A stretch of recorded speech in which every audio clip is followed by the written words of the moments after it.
والصادقين والصادقات والصادقات والصابرين والصابرات والخاشعين والخاشعات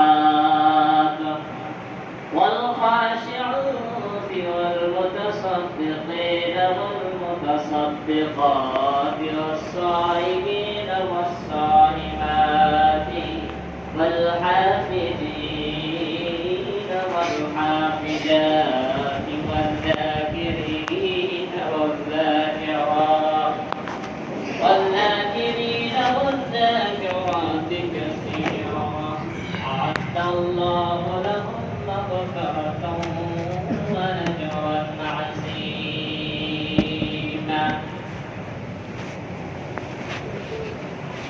عن أنس رضي الله عنه قال قال رسول الله صلى الله عليه وسلم لا يؤمن أحدكم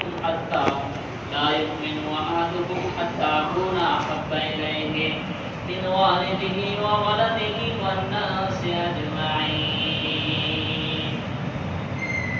শক্তি সিন্ধু মাঝে রহিয়ায় শক্তি পেল না যে মরিবার বহু পূর্বে জানিও মরিয়া গিয়াছে সে। উপস্থিত শ্রদ্ধেয় বয়োজ্যেষ্ঠ কর্মনিষ্ঠ কচিকাচা তুদে বরদান আসিন মা ও ভগ্নীগণ, প্রশংসা মাত্রই সে মহান আল্লাহ রাব্বুল আলামিনের জন্য, যে মহান আল্লাহ রাব্বুল আলামিনের নিয়ামত সমূহ গণনা করে শেষ করা যায় না, যার প্রশংসা, যার কৃতজ্ঞতা জ্ঞাপন করার জন্য যদি পৃথিবীর সমস্ত গাছগুলিকে কলম মারানো হয়, পৃথিবীর যত সমুদ্র রয়েছে সমস্ত সমুদ্রগুলিকে যদি, সমুদ্রের পানিগুলিকে যদি দাওয়াত অর্থাৎ কালি বানানো হয়, তবে তার প্রশংসা করে শেষ করতে পারবো না। তাই আমরা ছোট্ট একটি বাক্যে প্রশংসা করি আলহামদুলিল্লাহ। আলহামদুলিল্লাহ। তারপরে পরে এই পৃথিবীতে অগণ নবী এবং রাসূলগণ এসেছেন, তাদের মধ্যে যিনি মানবতার মহাসন্তান আখিরি নবী মা আমিনার কলিজার টুকরা বিশ্বনবী হযরত মুহাম্মদ রাসূলুল্লাহ সাল্লাল্লাহু আলাইহি ওয়াসাল্লামের প্রতি শত সহস্র শান্তির ধারা বর্ষিত হোক। সকলে বলুন আল্লাহুম্মা সাল্লি আলাইহি আল্লাহুম্মা বারিক আলাইহি। আমি আপনাদের সম্মুখে বিশ্বশ্রেষ্ঠ মহা ঐশী পবিত্র আল কোরআন থেকে সূরা আদ-দারিয়াতের সূরা আল আহজাবের 35 নম্বর আয়াত তেলাওয়াত করেছি। এই আয়াতকে সম্মুখে রেখে আজকের সংক্ষিপ্ত আলোচ্য বিষয় হচ্ছে কাদের জন্য আল্লাহ ক্ষমা রেখেছেন ও মহা পুরস্কার জান্নাত রেখেছেন। এই সূরা আহজাবের 35 নম্বর আয়াতে 10 শ্রেণীর পুরুষ এবং মহিলাদেরকে সম্বোধন করা হয়েছে। তারপরে তার উপসংহার টেনে বলা হয়েছে যে এদের জন্য রয়েছে ক্ষমা এবং এদের জন্য রয়েছে মহা পুরস্কার। আমার বক্তব্য কাছে যাওয়ার আগে, বক্তব্য প্রবেশ করার আগে আমি প্রাসঙ্গিক কিছু বলতে চাই। সেটি হলো যে মহান আল্লাহ রাব্বুল আলামিন আমাদেরকে সৃষ্টি করেছেন। সৃষ্টি করার উদ্দেশ্য কি? আল্লাহ রাব্বুল আলামিন পবিত্র কোরআনে বলেন, ওয়ামা খালাকাতুল জিন্না ওয়াল ইনসা إلا ليعبدون জিন এবং মানুষকে আমি সৃষ্টি করেছি আমার ইবাদত করার জন্য। আল্লাহ রাব্বুল আলামিন সূরা আল মুলকের 2 নম্বর আয়াতে বলেন, আল্লাযী খালাকাল মাউতা ওয়াল হায়াতা লিয়াবলুয়াকুম আইয়ুকুম আহসানু আমালা। আমি জীবন এবং মৃত্যু এই দুটি সৃষ্টি করেছি, এর মাঝে আমি তোমাদেরকে পরীক্ষা করে নেব আমলে, কর্মে, ভালো কর্মে কারা বেশি ভালো। তাহলে আমাদেরকে সৃষ্টি করা হয়েছে, সৃষ্টি শুধু এমনি সৃষ্টি করা হয়নি, এর পিছনে মহান আল্লাহ রাব্বুল আলামিনের উদ্দেশ্য আছে। উদ্দেশ্য হলো আপনার জ্ঞান হওয়া থেকে নিয়ে মৃত্যু পর্যন্ত আপনার পরীক্ষা চলছে। আমরা সাধারণত বিভিন্ন কম্পিটিশনে, বিভিন্ন ডিগ্রি কোর্সে আমরা পরীক্ষা দিয়ে থাকি। 3 ঘন্টা প্রায় সব এক্সামে 3 ঘন্টা সময় থাকে, কিন্তু আল্লাহ রাব্বুল আলামিন আমাদের এই পরীক্ষার সময় বেঁধে দিয়েছেন। আপনার যখন আপনার বুদ্ধি হয়ে যাবে, 7 থেকে 10 বছর বয়স হয়ে যাবে, তারপর মৃত্যু পর্যন্ত এই হচ্ছে টাইম, এটা হচ্ছে আপনার পরীক্ষা। আর এই পরীক্ষার ফল আপনার মৃত্যুর পরই শুরু হয়ে যাবে। তো আমি সকলের জন্য দোয়া করি যেন আল্লাহ আমাদেরকে এই পরীক্ষায় পাস হওয়ার তৌফিক দান করেন। সকলে বলুন আমিন। আর একটা প্রাসঙ্গিক কথা বলি, সেটা হলো আজকে আপনারা জানেন যে মুহররম মাসের আজকে 10 তারিখ। এটা অত্যন্ত গুরুত্বপূর্ণ একটি দিন। পৃথিবীতে যত রাসূল এবং নবীগণ এসেছেন তাদের শত্রু এসেছে, প্রত্যেকটা অপোজিট বিপরীত আছে।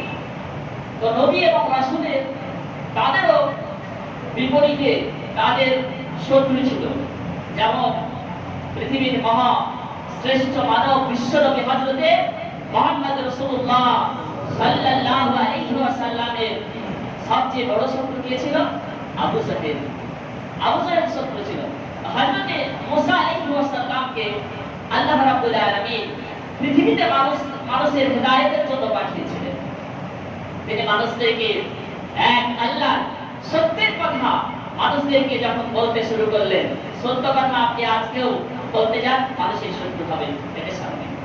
তো নবীগণ সত্য কথা বলতে গিয়ে, সঠিক কথা বলতে গিয়ে, হেদায়েতের পথের কথা বলতে গিয়ে তারা শত্রুতে পরিণত হয়েছে।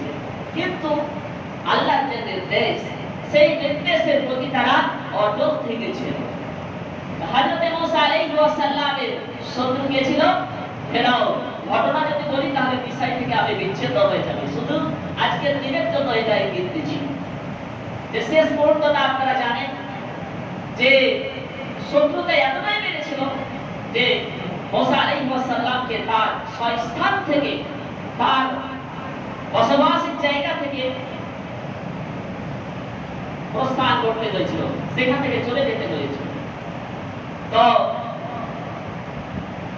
একেবারে সম্মুখে ঘটনা শেষটুকু বলছি, সম্মুখে নদী, সম্মুখে সাগর, সমুদ্র আর পিছন দিকে শত্রুপক্ষ দ্বারা পিছু ধাওয়া করেছে।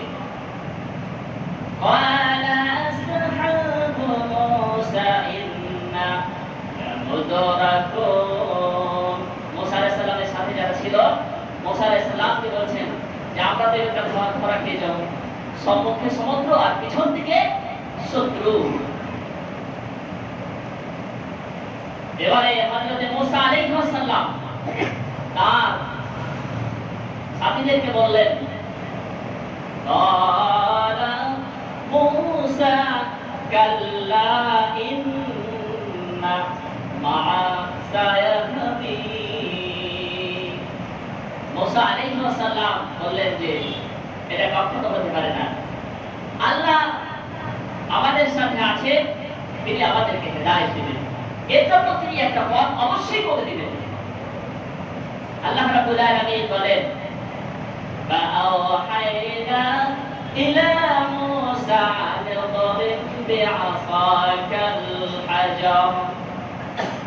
হযরত মুসা আলাইহিস সালামকে আল্লাহ রাব্বুল আলামিন ওহী অবতীর্ণ করলেন। ওহী অবতীর্ণ করে বললেন, হে মুসা, তোমার লাঠিটা সমুদ্রের মধ্যে মেরে দাও। হযরত মুসা আলাইহিস সালাম সমুদ্রে ঝাঁপ মারলেন, আর সামনে বিশাল বড় বড় পাহাড়ের রাস্তা হয়ে গেল। বলেন সুবহানাল্লাহ। সেখান দিয়ে চলতে আরম্ভ করলেন। প্রায় যখন মধ্যে চলে গেছেন, অনেক একেবারে সমুদ্রের প্রায় শেষ দিকে, মধ্যে দিকে এভাবে চলে গেছেন। এবারে শত্রুপক্ষ এরা যাচ্ছে, এরাও যাচ্ছে, পিছনে ধাওয়া করছে। মুসা আলাইহিস সালামের কম তারা পার হয়ে গেছে, এরা যখন মিডল পয়েন্টে চলে গেছে, আল্লাহ রাব্বুল আলামিন কোরআনে বলেন, এদেরকে আমি এবং এদের সাথীকে আমি কি করলাম, ডুবাই দিলাম, আর হযরত মুসা আলাইহিস সালাম এবং তার সাথীদেরকে আমি বাঁচাইয়া দিলাম। প্যারে হাবিব, এই হচ্ছে মুসা আলাইহিস সালামের নাজাত। প্যারে হাবিব, আল্লাহ রাসূল বিশ্ব নবী হযরত মুহাম্মদ রাসূলুল্লাহ সাল্লাল্লাহু আলাইহি ওয়াসাল্লাম দেখছেন যে ইহুদিরা রোজা রাখছে। এই মুহররমের 10 তারিখে বলা হলো, তোমরা সিয়াম কেন রাখছো, তোমরা রোজা কেন রাখছো? তারা বলল যে আমরা এর জন্য রোজা রাখছি যে মুসা আলাইহিস সালাম এই মুহররমের 10 তারিখে নাজাত পেয়েছিলেন, এই জন্য আমরা রোজাটা রাখছি। তখন পৃথিবীর শ্রেষ্ঠ মহামানব বিশ্ব নবী হযরত মুহাম্মদ রাসূলুল্লাহ সাল্লাল্লাহু আলাইহি ওয়াসাল্লাম বললেন যে আমি তো এর চাইতে বেশি হক রাখি। তাই রাসূল এই সিয়াম পালন করেছেন মহরমে। তারপরে সাহাবারা আবার প্রশ্ন করলেন যে আল্লাহ রাসূল, ইহুদিদের বিরোধিতা আপনি করেন, সুতরাং এই ব্যাপারে আপনার ফয়সালা কি? আল্লাহ রাসূল বললেন যে এর পরবর্তী বছর যদি আমি বেঁচে থাকি, তাহলে আমি তাদের বিপরীতে দুটি সিয়াম পালন করব, 9টিকে আবার যোগ করে দেব। প্যারে হাবিব, পৃথিবীর মহাশ্রেষ্ঠ মানুষ বিশ্ব নবী হযরত মুহাম্মদ রাসূলুল্লাহ সাল্লাল্লাহু আলাইহি ওয়াসাল্লাম তার আর সেই দুটো সিয়াম পালন করার তৌফিক আল্লাহ রাব্বুল আলামিন দিয়েছেন। আল্লাহর ইচ্ছাতে তিনি দুনিয়া থেকে প্রস্থান করেছেন। সুবহানাল্লাহ। তো হযরত মুসা আলাইহিস সালাম নাজাত পেয়েছিলেন এই দিন, আজকের দিনে। আমি বক্তা এবং শ্রোতা সকলের জন্য মহান স্রষ্টা আল্লাহ রাব্বুল আলামিনের কাছে আমি কামনা করি যে হে আল্লাহ, আমাদের সকলকে যে যে পরিস্থিতি হোক, যদি আমরা কোন সমস্যার মধ্যে থাকি, কোন সমস্যার মধ্যে আমরা যদি থাকি, তাহলে আমাদেরকে আল্লাহ তুমি নাজাত দাও। সকলে বলেন আমিন। প্যারে হাবিব, আমি যে আয়াত তেলাওয়াত করেছিলাম, এই আয়াত করে এবারে সংক্ষিপ্ত আলোচনা। আল্লাহ রাব্বুল আলামিন বলেন, ইন্নাল মুমিনিনা ওয়াল মুমিনাত, ইন্নাল মুসলিমিনা ওয়াল মুসলিমাত। আত্মসমর্পণকারী পুরুষ এবং আত্মসমর্পণকারী নারী, এদের জন্য রয়েছে আল্লাহ রাব্বুল আলামিনের কাছে ক্ষমা, এদের জন্য আল্লাহ রাব্বুল আলামিনের কাছে রয়েছে মহা পুরস্কার। এখন আত্মসমর্পণ বলতে কি বোঝেন? আমরা হচ্ছে মুসলিম। আত্মসমর্পণ কার কাছে করতে হবে? মহান আল্লাহ রাব্বুল আলামিনের কাছে আমাদেরকে আত্মসমর্পণ করতে হবে। আল্লাহ রাব্বুল আলামিন বলেন, ইন্নাস সালাতি ওয়া নুসুকি ওয়া মাহইয়া ওয়া মামাতি লিল্লাহি রাব্বিল আলামিন। আমাদেরকে এটা ভাবতে হবে, আমার নামাজ এবং আমার কুরবানি শরীয়তকে মানার জন্য যত ধরনের ত্যাগ, সমস্ত কিছু এগুলো, এবং আমার বেঁচে থাকা, আমার মরে যাওয়া, এগুলো হলো লিল্লাহি রাব্বিল আলামিন। এটা যদি আমরা বলতে পারি যে এগুলো হচ্ছে আল্লাহ রাব্বুল আলামিনের জন্য, তাহলে আমি আল্লাহ রাব্বুল আলামিনের কাছে আত্মসমর্পণ করি। আল্লাহ রাসূল বিশ্ব নবী হযরত মুহাম্মদ রাসূলুল্লাহ সাল্লাল্লাহু আলাইহি ওয়াসাল্লাম বলেছেন, আল মুসলিমু মান সালিমাল মুসলিমুনা মিন লিসানিহি ওয়া ইয়াদিহি।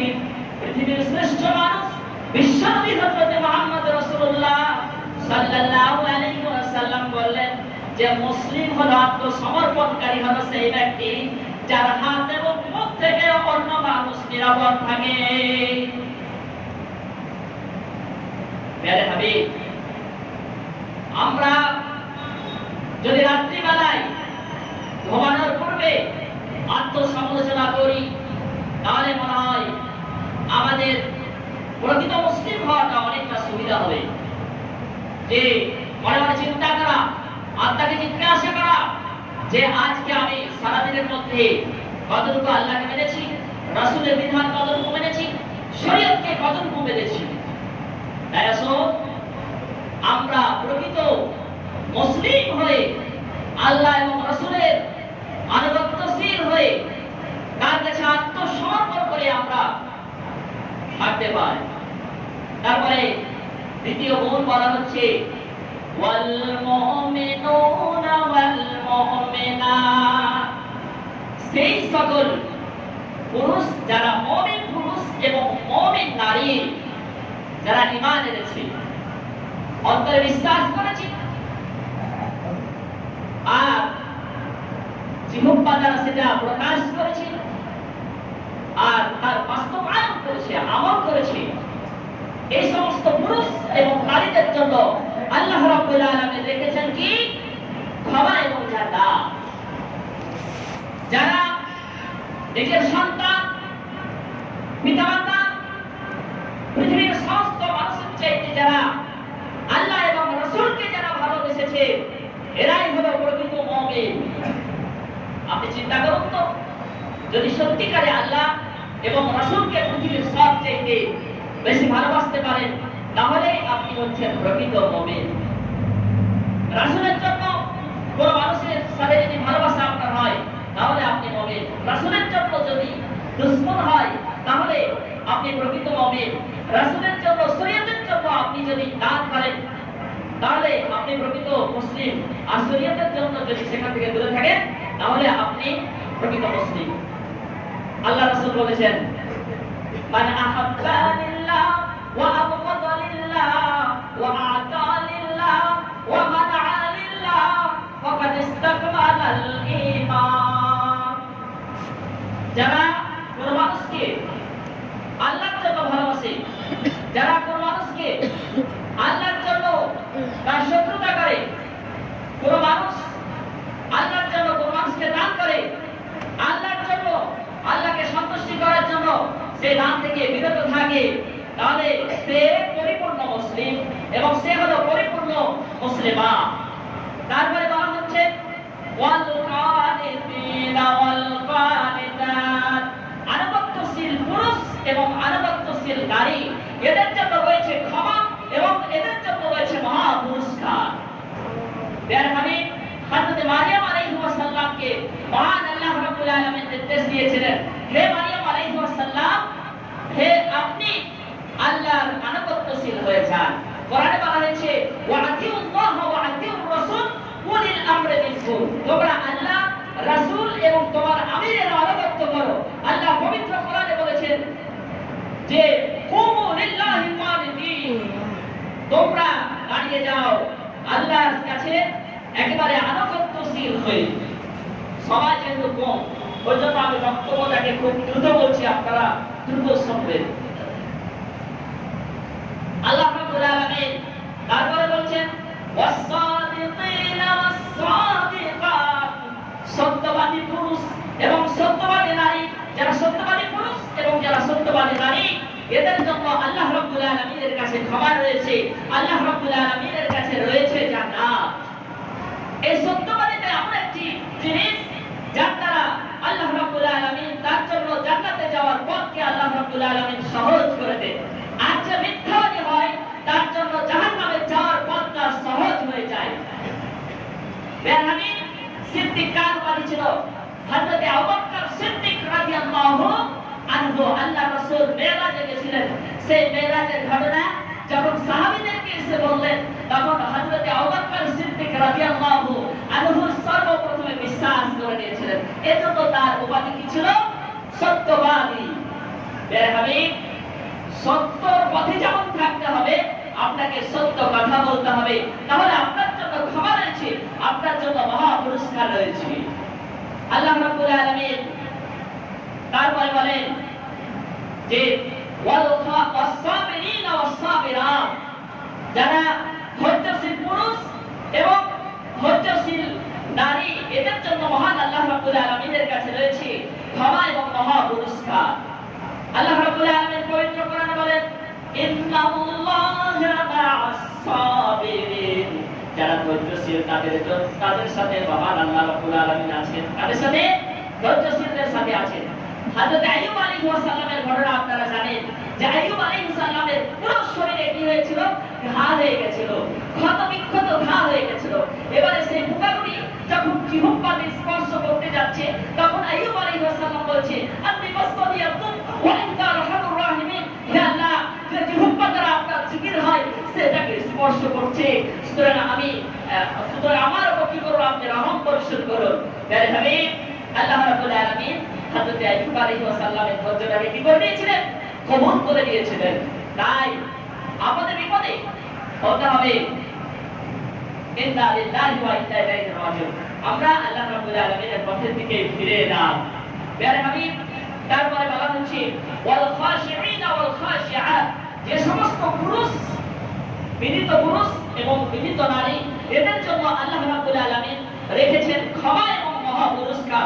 তারপরে বলা হচ্ছে যে ওয়াল মুতাসাদ্দিকিনা ওয়াল মুতাসাদ্দিকাত, যারা সাদকা করে, যারা দান করে, তাদের জন্য রয়েছে ক্ষমা এবং মহা পুরস্কার। আল্লাহ রাসূল বিশ্বনবী হযরত মুহাম্মদ রাসূলুল্লাহ সাল্লাল্লাহু আলাইহি ওয়াসাল্লাম বলেছেন যে হাসরের ময়দানে 7 শ্রেণীর মধ্যে এক শ্রেণীর মানুষ তারা আশ্রয় পাবে। তাদের মধ্যে অন্যতম হলো যারা গোপনে দান করে, এক হাত দান করে আর আরেক হাত জানতে পারে না, ডান হাত দান করে, বাম হাত জানতে পারে না। এই সমস্ত মানুষ কিয়ামতের দিন আল্লাহ রাব্বুল আলামিনের আরশের ছায়া পাবেন। বলেন সুবহানাল্লাহ। তাহলে দান এমন একটা বড় জিনিস যে দানের মাধ্যমে আপনার গুনাহগুলিকে শেষ করে দেওয়া হয়, যেমন আগুনে পানিকে শেষ করে দেয়। তারপরে বলা হচ্ছে যে ওয়াসাইমিন ওয়াসাইমাত, সিয়াম যারা পালন করে, রমজান মাসে সিয়াম পালন করে, প্রত্যেক মাসে 3টা করে সিয়াম পালন করে, এদের জন্য ক্ষমা এবং পুরস্কার রয়েছে। আল্লাহ রাব্বুল আলামিন তারপরে বলছেন যে ওয়াল হাফিজিনা ফুরুজাহুম ওয়াল হাফিজাত, যারা তাদের যৌনাঙ্গ, যে সমস্ত পুরুষ এবং যে সমস্ত নারী তাদের যৌন শক্তিকে অর্থাৎ যৌনাঙ্গকে হেফাজত করে, নিজ স্ত্রী ছাড়া অন্য কারো কাছে যায় না, এদের জন্য আল্লাহ রাব্বুল আলামিন ক্ষমা রেখেছেন। তারপরে বলা হচ্ছে